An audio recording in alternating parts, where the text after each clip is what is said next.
Welcome to Coffee with Viking. I am Mike. Cheers.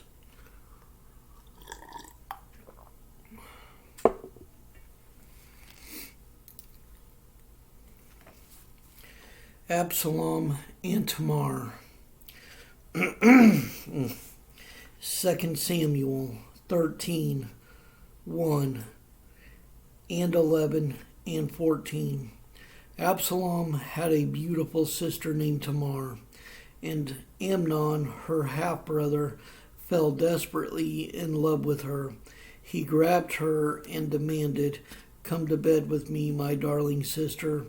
And since he was stronger than she was, he had his way with her.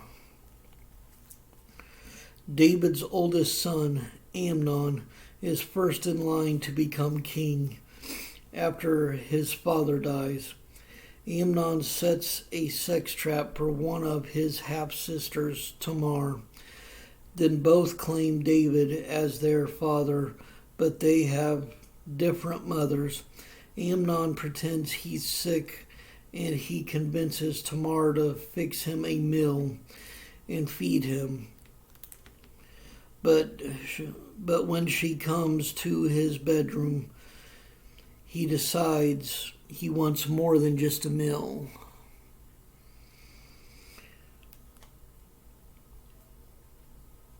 In 2 Samuel 13:15, in the afterglow, Amnon's love turned to hate, and he hated her even more than he had loved her. So he runs her off in disgrace, even though he's the one that disgraced himself, and it wasn't her fault. Damaged goods in what other men would consider her. Jewish law in the culture forbids sexual relations with your sister or half-sister. And to be honest, that's not just a Jewish law thing. I mean, that's not really, I don't think it's something that'll get you arrested, but it'll definitely get you frowned upon. In Leviticus 18:9, it also requires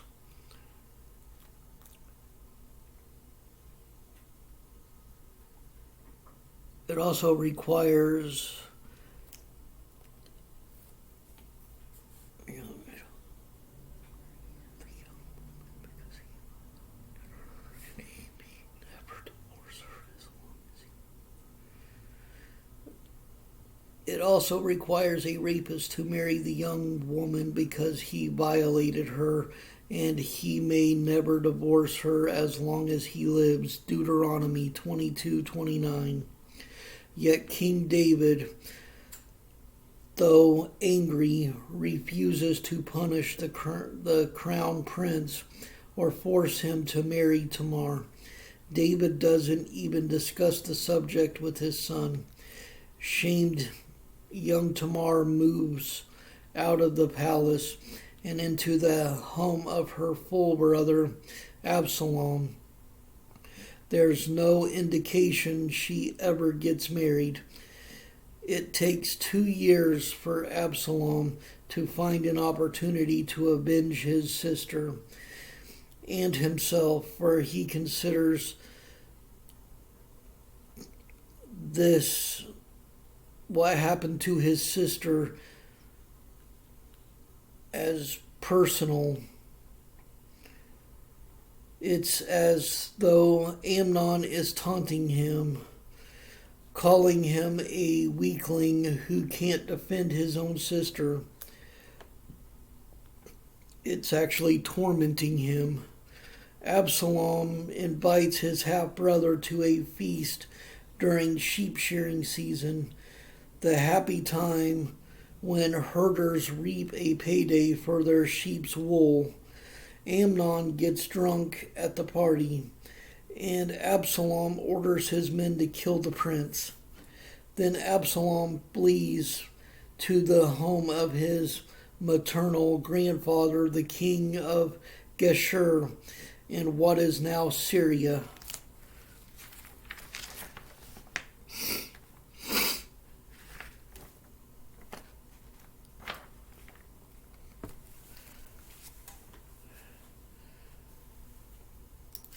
And to be honest, I might have done the same thing Absalom had done too, especially if it was for my sister.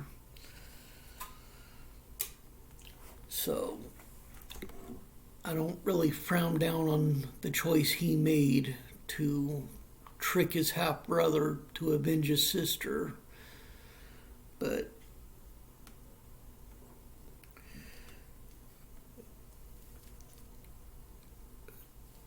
stay strong in the word of the Lord. Stay blessed. Stay caffeinated.